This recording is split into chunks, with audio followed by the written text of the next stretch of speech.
Welcome back, friends. This is our third session in our seminar on the Secret Doctrine. And today we are going to start actually looking into the teachings that we find in this book. We will deal today with the first fundamental proposition, and we will explore the metaphysical teachings that are proposed in this proposition. The next session we are going to explore some of the applications to meditation and also to our daily life. As I said in the first session, these fundamental propositions are in the proem of the Secret Doctrine. The proem is like an introduction to the book. And Blavatsky told some of the students that we should get an understanding of the three fundamental propositions in the proem before we can approach the Secret Doctrine as a whole. And she said even if this takes years, if the understanding of the propositions takes years of study. Hopefully this seminar will help in the process of understanding these propositions so that we can be in a position to try to understand the rest of the book. So I will go through the proposition, the first fundamental proposition, and we will examine the different ideas that Blavatsky is exploring here. So the fundamental proposition begins by saying that there is an omnipresent, eternal, boundless, and immutable principle on which all speculation is impossible, since it transcends the power of human conception and could only be dwarfed by any human expression or similitude.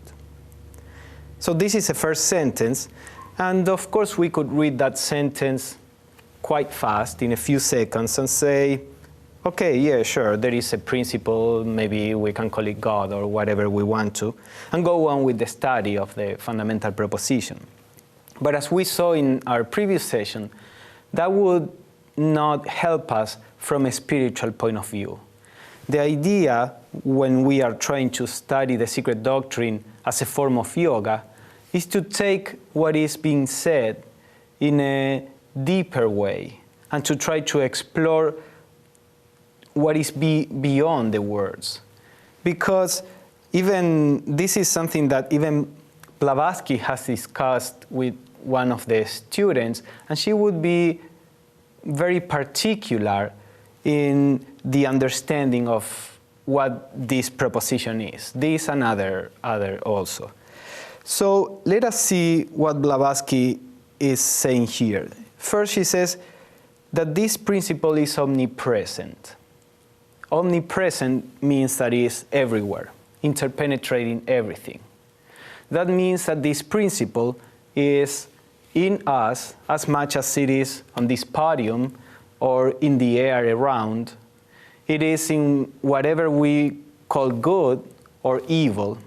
It is everywhere. There is this principle, or within this principle, there is not distinction of good and evil, light and darkness, high and low.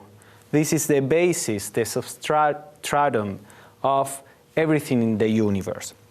So begin to try to picture this. Then it says that it's eternal, and of course the word eternity is a little problematic because in Western languages we tend to use the word eternal in different ways, as if it were everlasting.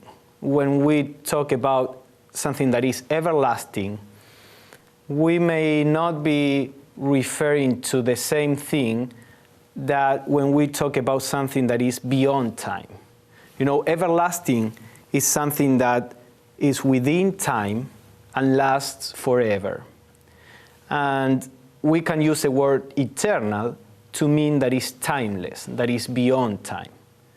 Or we can use the word eternal also in the sense of a particular period of time, very long, but it's a limited period of time. Actually, the ancient languages, as the Greek, for example, or even Hebrew, the words that are used for eternal, like eon in Greek, actually means a limited period of time. Very long, but limited. So when Blavatsky is talking about eternal, because of the context, because of what we are going to see later on, in this case, she is talking about something that is beyond time, something that exists even, or whether there is what we call time, succession of different states of consciousness, or not. So a principle that is omnipresent, which is beyond time, which is boundless. Boundless is something that our mind cannot really picture, because it's like asking ourselves, what's the limit of the universe? So we could think, okay, the universe is expanding in the scientific view. The esoteric view is different, but let me use this as an example. The universe is expanding, and we can say there is a limit to the universe. Okay, fine, but what is beyond that? And where does it end? We can say, well, there is nothing beyond, because space is being created as the universe expands. But again, this is a very difficult thing to conceive, because space is being created within something, or what does it mean? So something that is boundless means that it has no limit, no boundary. And if this is actually, as we are going to see, a way of trying to go beyond our mind, trying to visualize or perceive something that has no limits. We are going to deal with all this, but I'm trying to point out how we should approach this when studying the Secret Doctrine. Then it says it's an immutable principle. Immutable means it doesn't change. So we have a principle that is always the same. At the level of this principle, there is no growth, no decay, no evolution. There is nothing, no process going on at the level of this principle. As it was, it is, and it will be. It's immutable. And this is something difficult to understand also when we start exploring the development of a universe in this principle, because as we are going to see, this principle is there whether there is a universe or not, whether there is time and space or not. Now, at a certain point, the universe is manifested within this one principle, but the principle is not changing, does not change. So what is it that produces the universe? What is it that generates a form where there was no form if this basic principle is not changing? So all these things, as we are going to see later, are important to use as seeds of meditation. And they can take us beyond our minds. Because as Madame Blavatsky says, any speculation about this is impossible, because it transcends the power of human conception. When people read this, they say, okay, this means we cannot speculate about this. So why do we bother to study about the Absolute, or even to try to understand it, if it is said right away that we cannot understand it? And Blavatsky, although Blavatsky is stating this, she writes about the Absolute, and she writes about the processes that happen within the Absolute. So there must be a reason for us to try to understand this, even if it is impossible. And the reason is what we were talking in the previous sessions. When we try to understand these principles, we are forcing our intellectual consciousness to a state that is beyond the intellectual consciousness. And in that forcing, we can go beyond to a state of consciousness where there is a different kind of understanding. Then when we try to explain whatever was perceived on that state of consciousness, we will have a difficulty in trying to explain it to others, because it is not explainable in words, but it can be sensed, it can be experienced, at least to a certain extent. So even though Blavatsky says all speculation about this is impossible, she is not saying, so don't speculate about this. She's saying, try to understand it and be very careful and discover the flaws in your understanding and try to solve those flaws. And as we do this process, then we can go beyond our mind. We are going to see a few examples of this, and actually it is just as we were talking in the last session when we deal with the Zen koans, for example. One of the koans is, what's the sound of one hand clapping when there are not two? So you can say, well, there is no sound. But if the question is there, it means that there is something deeper or subtler that is being pointed to.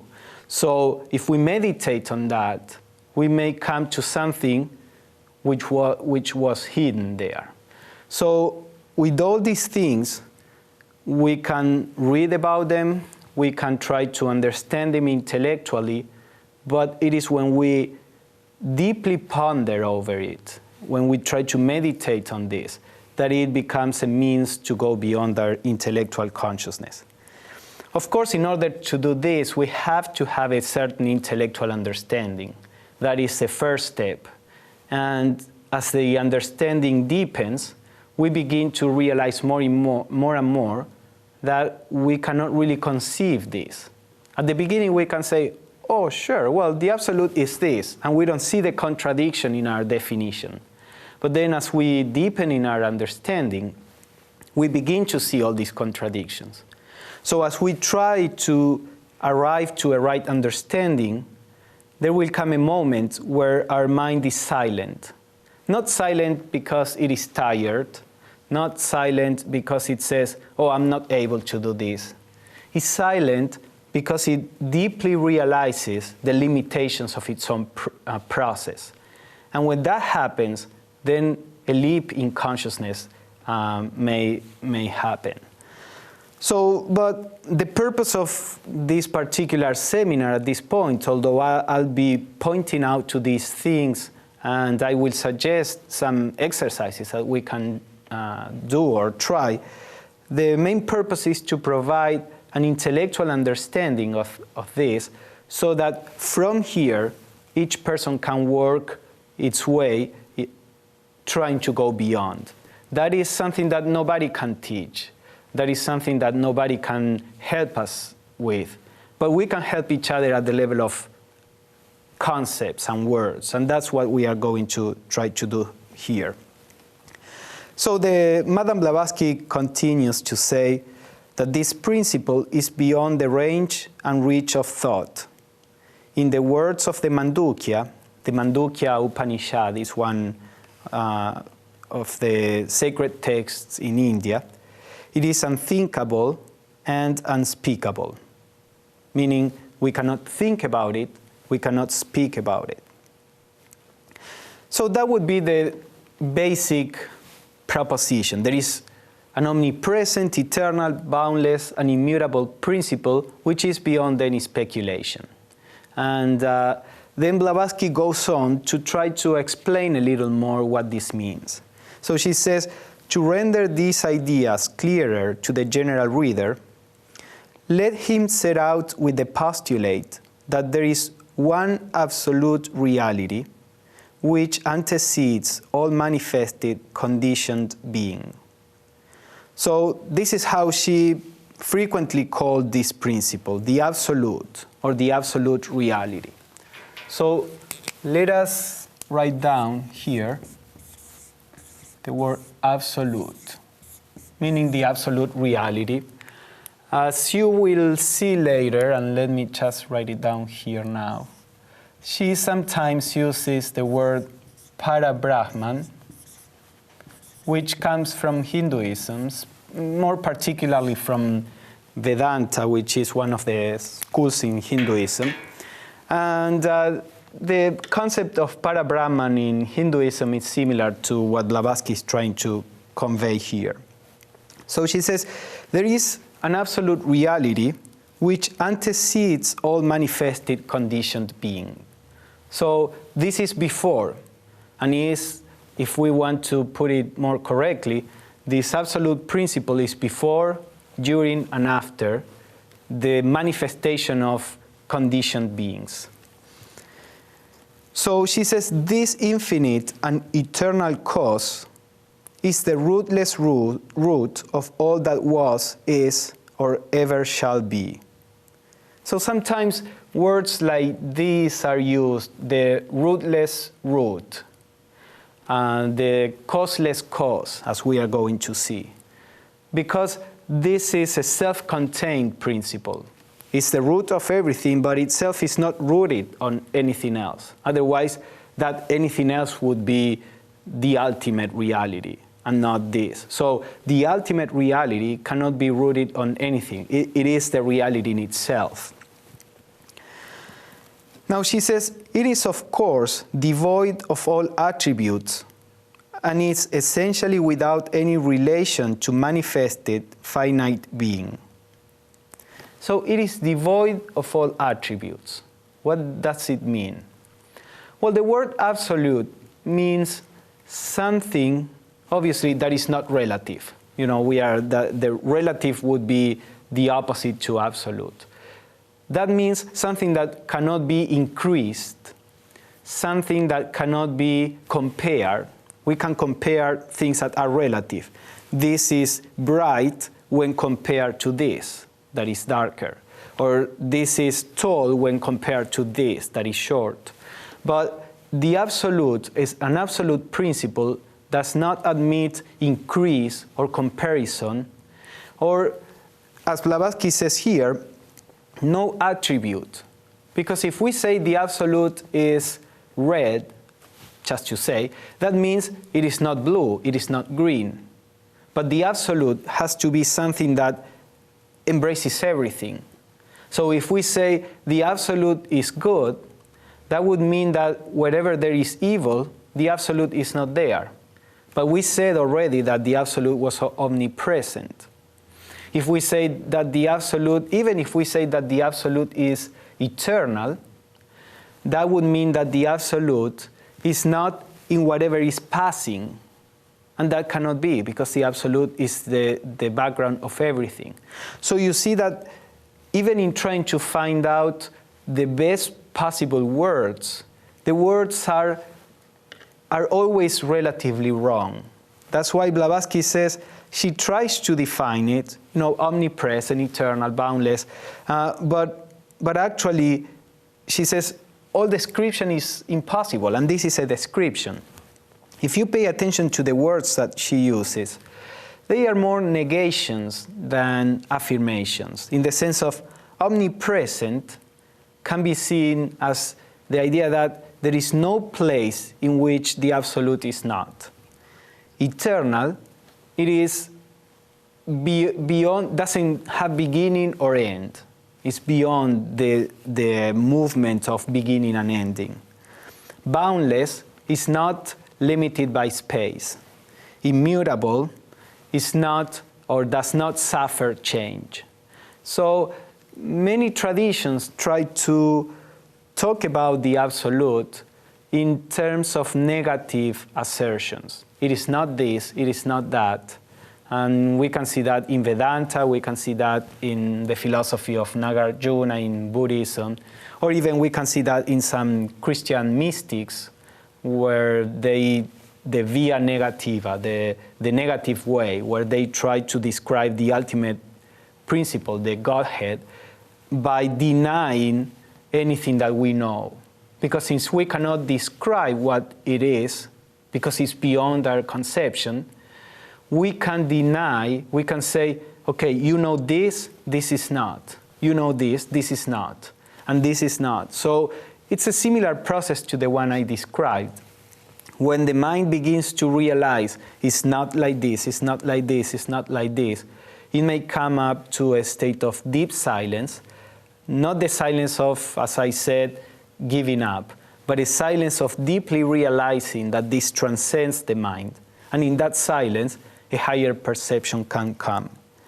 So it is devoid of all attributes. And Blavatsky says, and is essentially without any relation to manifested finite being. So it doesn't have any relation to conditioned beings. What does it mean? Again, when there is a relationship, that means that these two things that are related are separate, are to a certain extent different, and that's why they can have a relationship. When there is a relationship also, it means that they belong to the same level of reality. They are equally relative, and therefore they can relate. Maybe an example that is, it can point to this, but it's not perfect, as no example is perfect for this. But we could say there is no possible relationship between light and darkness. Wherever there is light, there is no darkness. Wherever there is darkness, there is no light. So there is no relationship possible between the two. In a similar way, the absolute, being the background of everything, cannot have a relationship with what is not absolute. It is a good exercise to try to come up with our own examples about this, because when we try to meditate on this, then we see, oh, this example could explain this aspect. Later on, as Blavatsky described in a quote that I read in the previous session, later on we see, well, this example looked very interesting, but now I see the flaws in it. And then we can go on trying to understand something else. But for example, we can put some other example. Suppose we have gold. The gold would be like this ultimate reality. Out of this gold, you can create different figures or different pieces of jewelry. You can create a ring, you can create a little statue, you can create many things. Then you can break them and you can reshape them, you can do whatever you want with them. In all this process, the gold itself is not affected. So whether it is a ring or it is a little statue, the gold is not affected, has no relationship with the form in particular. You can paint the statue, but the gold itself is not affected. You know, the coat of paint is different from the gold. You are not really affecting the gold. So we could say that the basic material is not really in relationship to the forms that you can generate with that material, because it remains always untouched. Essentially speaking, it remains untouched. So this absolute principle, being the foundation of everything, being immutable, is beyond any particular relationship to the forms that can be produced. Then she goes on to say, it is beingness rather than being. And she uses the word beingness. She says it's a neologism, it's a new word that she uses as a translation for the Sanskrit word sat, S-A-T. And she explains that the idea of beingness is good in the sense of it is not a being. The absolute is not a being. Obviously, a being is something that is limited or something that is different from the rest, even if we think of God. Well, usually people think of God as with a form, with limits. Suppose you don't think in such a concrete way, but people still think that God is somehow different from you. That's why God is God and you are you. Therefore, it's a different being. But then if it is different, it cannot be an absolute principle. the idea of God is not really the idea of an absolute principle. Even though in Christianity, the theologians, they try to show how God is absolute, the very fact of how they define God shows that it's not absolute. And by going through a logic demonstration in philosophy, you can show that if you understand the absolute as what the absolute really is, then you cannot say that it is a being, a God, or something like that. So she says beingness is a good word because although not a being, it is what allows for beings to be manifested in the universe. It's the possibility of beings appearing when the universe is manifested. So it's beyond beings and beyond non-beings. We have the duality of beings and non-beings, meaning myself and whatever is there, I'm a being, and from the normal point of view, this podium, for example, is a non-being. So the beingness is a principle that is beyond them, and the fact that there are beings in the universe is because there is a possibility of beings to be generated. This possibility, this beingness, is the absolute. And since it is an adjective, it's easier to see the beingness without bringing the idea of an entity, a particular entity, and therefore relative, and therefore not the absolute reality. So then she says that this Parabrahman, the one reality, the absolute, is the field of absolute consciousness. That essence which is out of all relation to conditioned existence, and of which conscious existence is a conditioned symbol. So here again, she's talking about that lack of relationship between the absolute and the relative being. But also she says, conscious existence is a conditioned symbol. If we define the absolute in any way, we should say the absolute is unconditioned. Something that is conditioned means that it's relative, that is affected by different conditions. So she says that what we regard as consciousness is a conditioned symbol of the absolute. And actually, when talking about the absolute, she says that the absolute is not conscious. Therefore, we will think, what? Is it then an unconscious principle? And she would say, no, it's not unconscious either. Consciousness and unconsciousness belong to the conditioned world. Something is either conscious or unconscious. The absolute, again, like with the example of beings and non-beings, the absolute is beyond consciousness and unconsciousness. Because if we say the absolute is pure consciousness, then there could not be in the universe unconsciousness. Or if we say the absolute is unconsciousness, there could not be in the universe consciousness, because that would be outside the absolute. So always remember that whenever we give the absolute an attribute, we are denying the opposite attribute, or any other different attribute that is related to that quality. So sometimes when talking about this, Blavatsky would say it's a conscious non-consciousness, or unconscious consciousness. And many times when referring to this principle, both Blavatsky and her teachers, the Mahatmas, would choose to say it is an unconscious principle. Again, not because it is one of the dualities between consciousness and unconsciousness, but meaning it is not conscious in the way that you know consciousness. It is not consciousness in any way that you can picture it. This is also why I think in Buddhism, when talking about the ultimate principles, and of course the different schools of Buddhism treat this in a different way. You have the Theravada that defines the ultimate reality in a particular way. Then you have different Mahayana schools.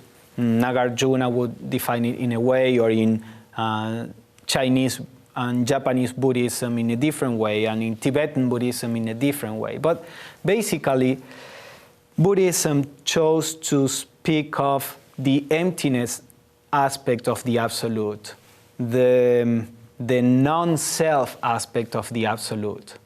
In Hinduism, on the other hand, when talking about this absolute principle, the word self and the word totality, like Purna in Sanskrit, P-U-R-N-A, Purna, is like the totality. So they usually choose to emphasize more the aspect of the self. But Blavatsky says, this is neither self nor non-self. It's neither emptiness nor fullness. It's something that is beyond. And if you define the Absolute as emptiness, then you will fall into some flaws, which Buddhism does. And that's why in Chinese and Japanese Buddhism, for example, they try to explain the idea of the Buddha nature as a being that is non-being, because they see the difficulties when you say the ultimate reality is non-self in any way, or is pure emptiness. Then there are some philosophical flaws there. Or like happens in Hinduism, when you try to define it as self or as the totality, then there are some flaws also. So whatever position you choose, you will generate some errors. Why? Because the Absolute is not possible to be described.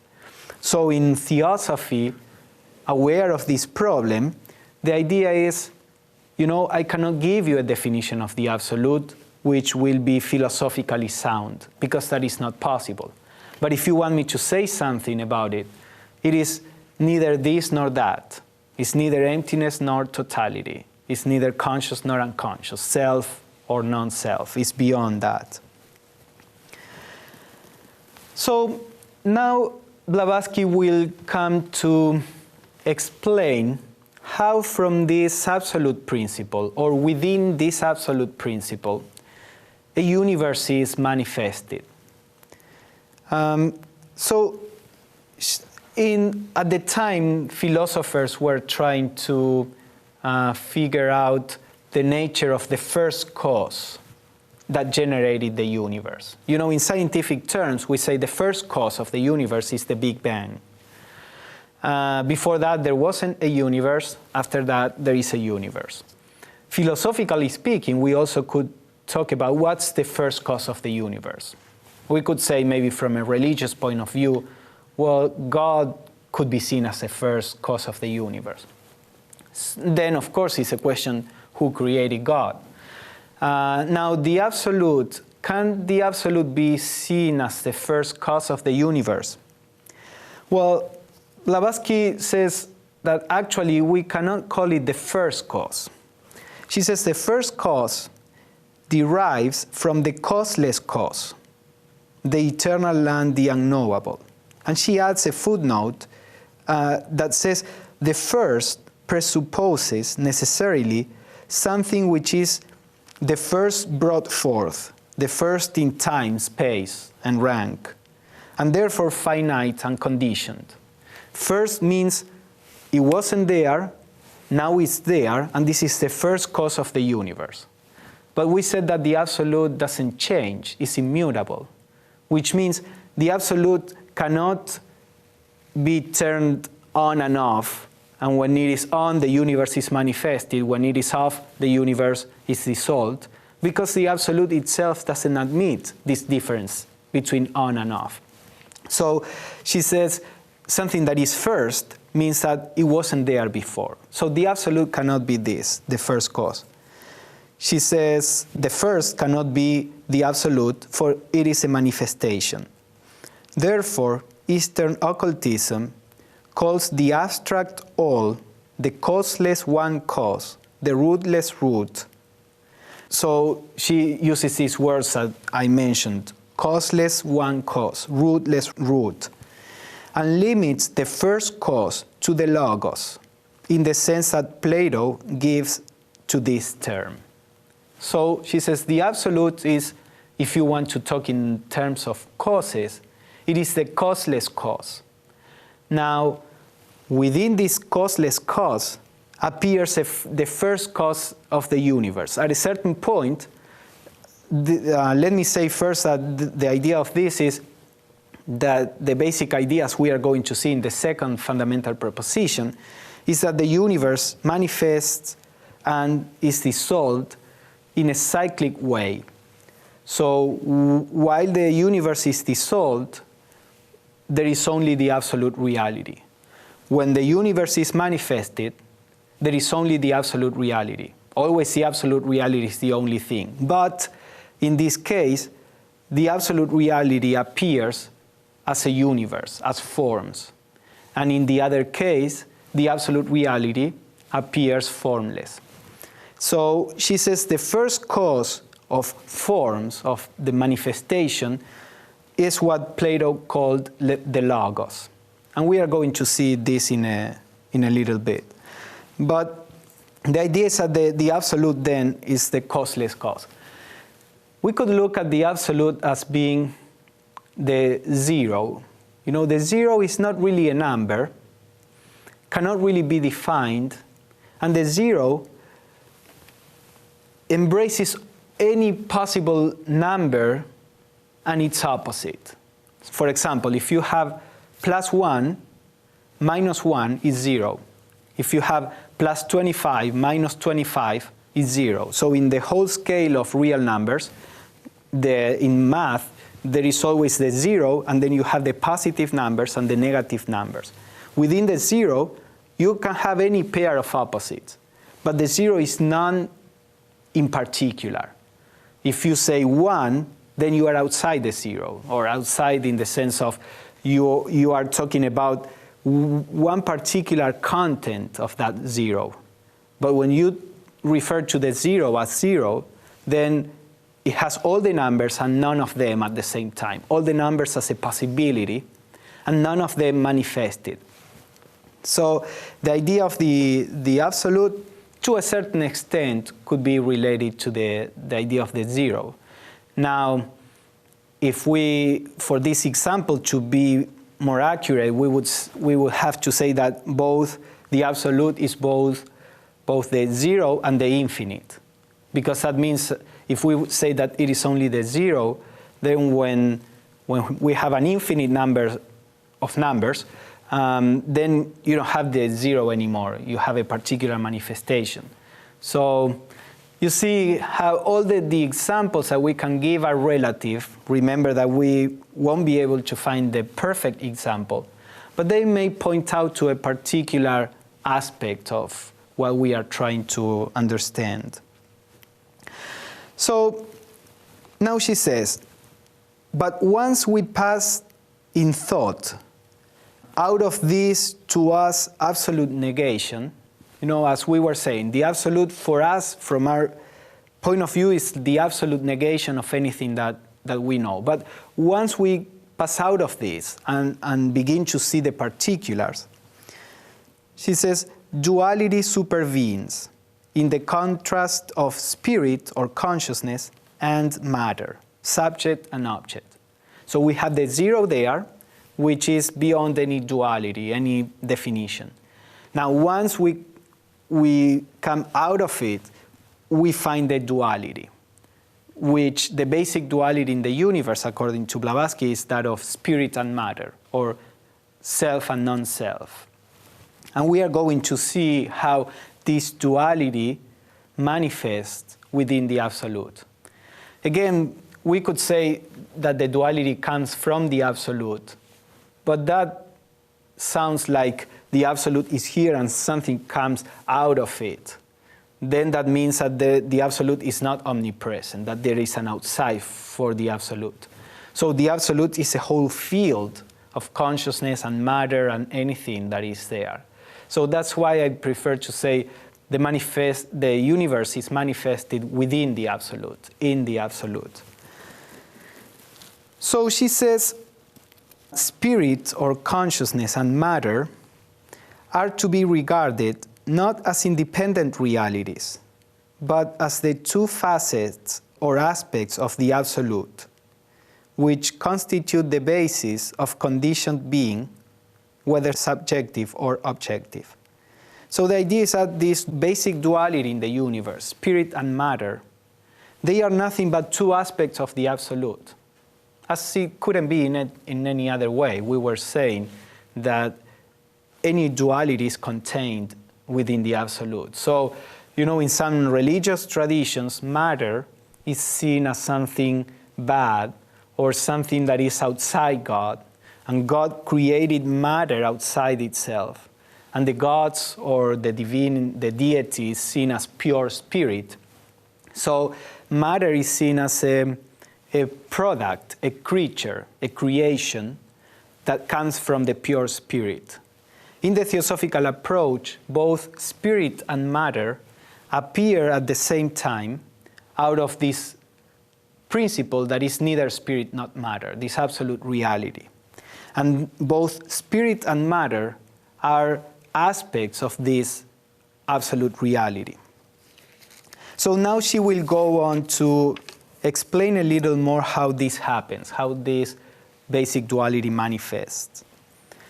So she says, this beingness, remember the absolute can be called as beingness, is symbolized in the Secret Doctrine under two aspects. On one hand, absolute abstract space, representing bare subjectivity, the one thing which no human mind can either exclude from any conception or conceive of by itself. The idea of space, as Blavatsky says, of pure space, is really difficult to conceive. Because when we talk about space, we always talk about a relative space. That means the space between me and you. So there are two things, and then we can see the space between the two. Or the space within a jar. Then we talk about the space in relation to a limitation. But if we try to conceive space in itself, with no object to set any kind of boundary, what is space?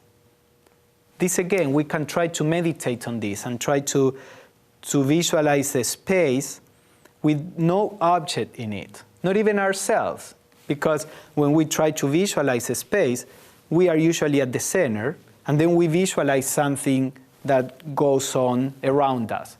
So that again is a relative space. It's a space in relation to my particular center.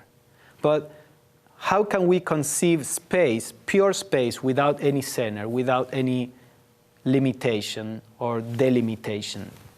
So again, if we try to meditate on this, we are not going to be able to picture anything, but the very effort to perceive it will generate a particular state of consciousness which can receive an insight from the spiritual intuition. So she says, we were saying that there are two aspects of the absolute. And again, we could say there are infinite number of aspects, or two or three. Actually, Blavatsky talks about two more aspects during her writings. Sometimes she adds what she calls duration in the sense of this timelessness, as another aspect of the absolute. Or then she talks about the absolute mind as another aspect of the absolute. But, it's like saying, if we talk about the zero, we can say there are two basic numbers within zero, 1 and -1. And by adding them, you can produce all the other numbers. So you are choosing two principles that will give origin to whatever will be manifested. But it's not that within the absolute, half of it is absolute space, and the other half is the absolute motion that we are going to see now. So the first is absolute abstract space. The second one, she says, on the other hand, we have absolute abstract motion representing unconditioned consciousness.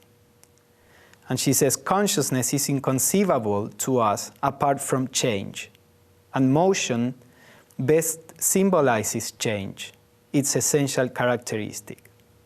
So let us write down these two aspects. We have the absolute abstract space and we have the absolute abstract motion.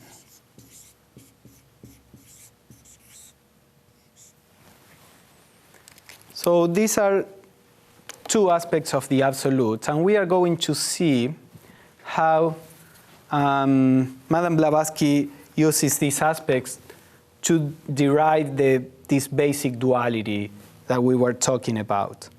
So she says that the absolute abstract motion represents unconditioned consciousness.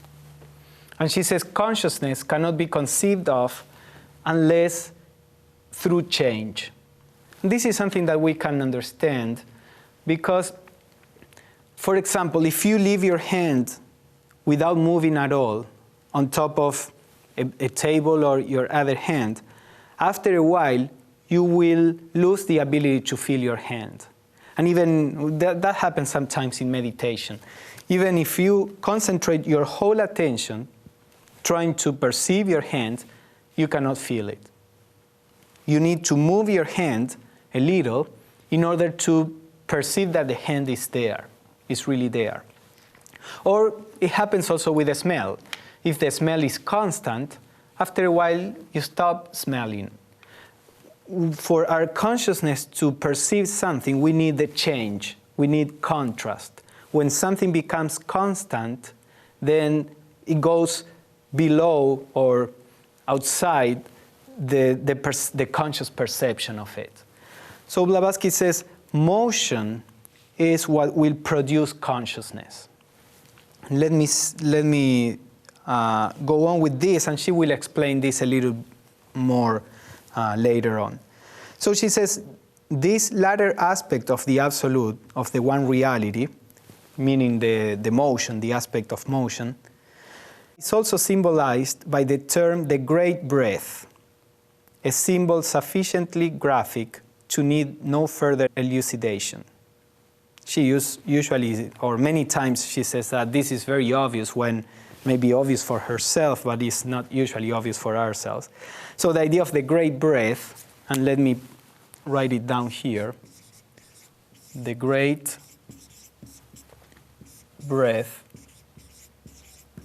She explains later on that that is a symbol of this motion that produces a universe as the out-breathing, and then the universe is dissolved back to its source as in an in-breathing.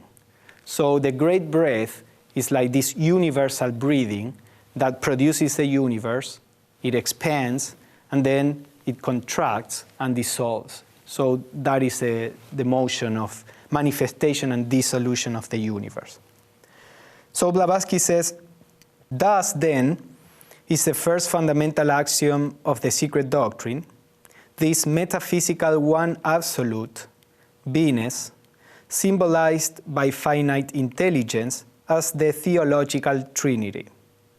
So she says, we have here three aspects or three elements, the absolute itself and its two aspects, and that could be seen as a trinity.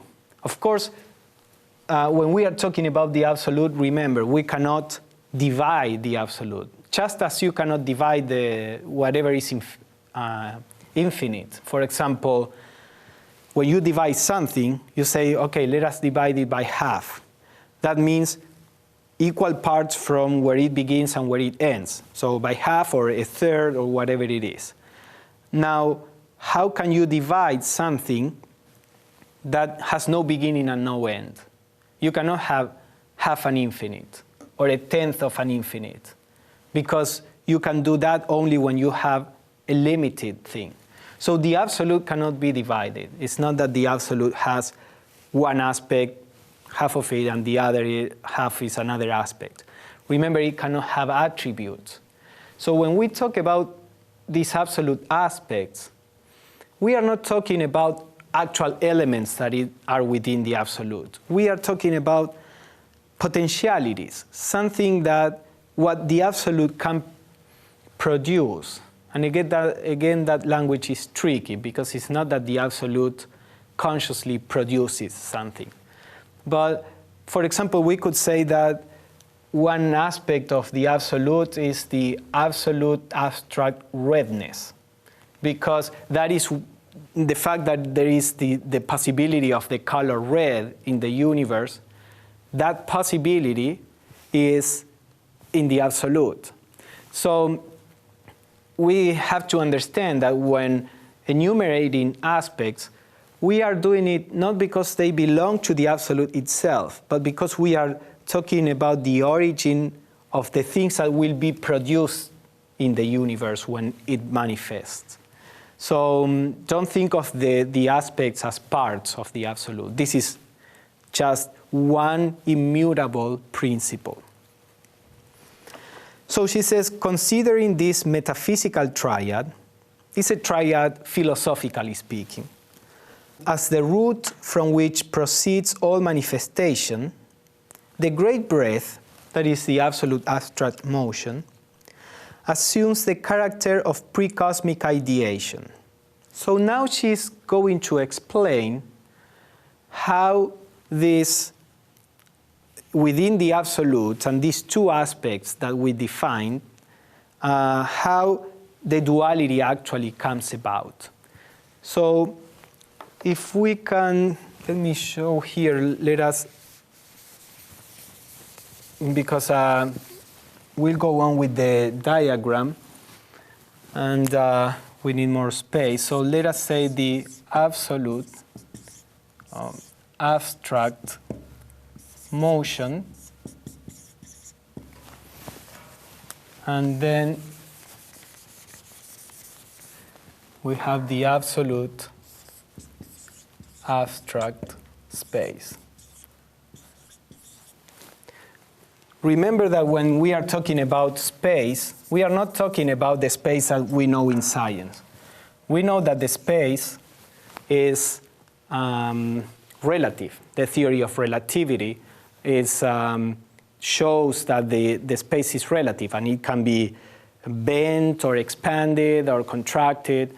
We are talking about an absolute abstract space, the absolute abstract aspect of what we know as space.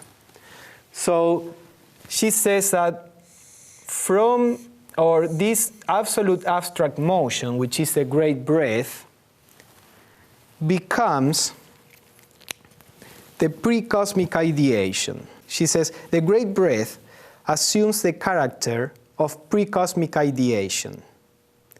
It is the fons et origo, that means the source and origin, of force and of all individual consciousness, and supplies the guiding intelligence in the vast scheme of cosmic evolution. So we have what she calls the pre-cosmic ideation. And as she says, this aspect will give origin to consciousness, to all kinds of consciousness in the universe. And then she goes on to say that, on the other hand, pre-cosmic root substance, mula prakriti, is that aspect of the absolute which underlies all objective planes of nature. So from the absolute abstract space, she produces the pre-cosmic substance. And she uses the word mula prakriti. In Sanskrit, mula means root, prakriti means substance, like the origin of matter. So this is the root of that primordial substance. And she says that from this pre-cosmic substance, we will have all kinds of matter that can be manifested in the universe. So you can see how from these two aspects of the absolute, we produce the pre-cosmic seed of what is going to be spirit and matter. The word pre-cosmic means before the cosmos. The word cosmos means something that is organized. You know, in Greek, we have these two words, chaos and cosmos. Chaos is like the pre-order. It's a state where we have like all the prima matter, the scratch or the stuff from which everything will be produced. But at this point, there is no order, no organization there. That is chaos in the philosophical sense. Then, through intelligence, that chaos is formed into different forms, different objects, different beings. And then we have a cosmos. So, from chaos, through the divine intelligence, which is theos, you know, the idea, the Greek word theos means the divine or God or the deity. So from chaos through theos, we have cosmos. We have something that has an order, a structure, forms. Just like with the example of the gold, we have just gold that is melted and has no particular form or organization. And through the intelligence of the artist, he can create forms. He can create jewelry or anything that he wants to. So pre-cosmic ideation means the seed, before the cosmos is really formed, the seed for consciousness. Ideation in the sense of the origin of ideas, the origin of thinking, whether human or divine, if we want to talk about the divine thought. So the pre-cosmic ideation, the origin of what is going to be consciousness in the universe, the consciousness of a human being, a god, an ant, or even an atom in the theosophical view. And then the pre-cosmic substance, again, is this element which will give origin to matter in all the different forms, whether physical, emotional, mental. You know, in the theosophical view, there is a description of several planes or dimensions of the universe. So this pre-cosmic substance comes from the absolute abstract space. Remember that when we talk about one of the basic ideas was that there wasn't anything like empty space.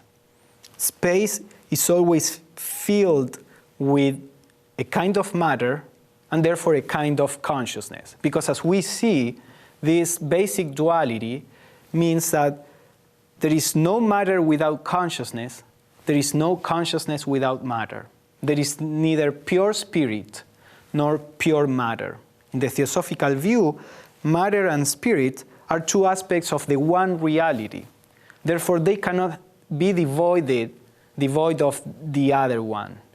There can be something where matter is very predominant or where spirit or consciousness is very predominant, but still the other aspect has to be there because they are not really different. There is only one principle, this absolute, that embraces both. So the idea is that when we talk about space, this absolute abstract space or any of the manifestations of space, we don't have to think of empty space. We have to think of this space which is matter and is vibrant, alive, even conscious. Science is little by little getting closer to this conception, with the idea, for example, of dark energy. This dark energy is dark because they cannot measure it, they cannot perceive it, they can see the effects of it, but they cannot directly see this energy. And so far in science's experiments or the speculations, this energy is intrinsic to space. That means if you take a portion of this relative space and you stretch it, you generate energy. This energy, usually if energy is different from space, you have, let's say, 10 units of energy there, and you stretch the space, and you will still have those 10 units of energy. But in this case, what they see is that if you stretch the space, let's say to a double, then you won't have 10 units. You will have 20 units of this kind of energy. So the energy is intrinsic in space. And if they could measure it, I'm sure that they would see that consciousness is also intrinsic there. Because consciousness, matter, and energy are aspects of the same one reality. And we are going to see that in our next session. For today, we can stop here. This is more or less how Blavatsky presents the idea of the absolute reality. And we have seen how from this absolute reality, potentially the whole universe will manifest. So in our next session, we will see the different stages for the manifestation of the universe, because as we are going to explore, those are the same stages in the manifestation of our mind and our personal consciousness. And using this, we can go through a process of meditation which can take us back to the origin. But we are going to see all that in our next session. In our next session, where we will explore the more psychological or practical aspect of the first fundamental proposition.